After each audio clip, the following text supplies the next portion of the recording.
আসসালামু আলাইকুম সবার কি তা খবর আসুনি বালা আমি আল্লাহর রহমতে আসি বালা সর্দি কদিন ধরে খুব অবস্থা খারাপ তো বয়সও কি লাওয়ার কইতাম পাই না সর আল্লাহর রহমতে আসি আলহামদুলিল্লাহ। তো পারভেজ মামু আমরা এতিমখানা মাদ্রাসাতে একটা খুশি দান করছেন আল্লাহর হস্তে যে তাইনোর বাতিজা খুব অসুস্থ, আল্লাহ অসুস্থতা থাকি সুস্থতা দান করতাম।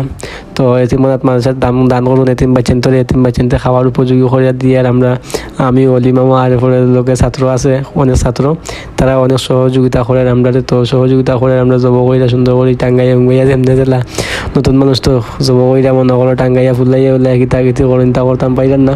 এরপরে আমরা যেমনি দিলা ফাইদা রাখি আলহামদুলিল্লাহ আল্লাহর রহমতে যতটুকু করছি ইনশাআল্লাহ শুক্রিয়া আল্লাহর কাছে। আর মনে করো বাচ্চেন তো রাইন্দা দেওয়ার মতো যে টুকরা টুকরা ছোটো ছোটো করা লাগে ও ছোটো ছোটো কইরাও আল্লাহর মতো করছি আর কি। তো আমার পারভেজ মামুর বাতিজার লাগে সবাই দোয়া করবা, আমার পারভেজ মামুর বাতিজা যেন সুস্থ হয়, আল্লাহ ছোটো বাচ্চাটারে সুস্থতা দান করুন ও হিসাবে আর কি আপনারা সবার কাছে দোয়া প্রার্থনা করছি। তো আজকের ভিডিও পর্যন্ত ওকে, আল্লাহ হাফেজ, আসসালামু আলাইকুম, সবাই ভালো থাকবা।